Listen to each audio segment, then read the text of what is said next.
The richest Americans of all time all started out as small business owners. They went from SMB to industry tycoon, and we're going to talk about how you can apply the same principles they did to grow your small business. Cornelius Vanderbilt left school at the age of 11 to go ferry goods across the New York harbor. At the age of 16, he borrowed $100 from his mother to buy his own small boat. He ran cheaper and faster than his competitors, and his relentlessness to being on time got him the nickname the Commodore. He expanded his fleet throughout his 20s, aggressively cutting costs and cutting pricing. Now, this relentlessness to cutting costs and keeping prices low for customers eventually put pressure on his competitors, who eventually had to sell to him, and he would do the same thing with those companies and relentlessly cut costs and drive down pricing. Basically, he undercut competitors and then he bought them out when they were at their weakest. He scaled by squeezing more value out of each asset before reinvesting in a new one. And that's something you can directly carry into your business.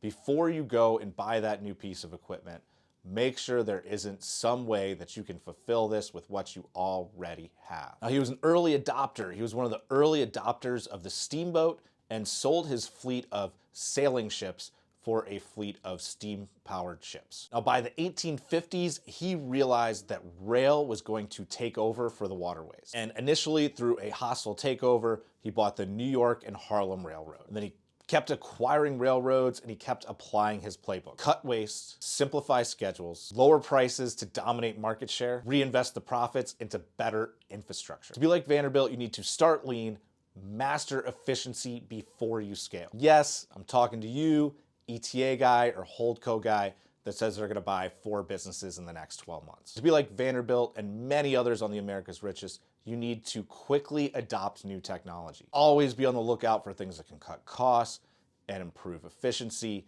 and improve the customer experience.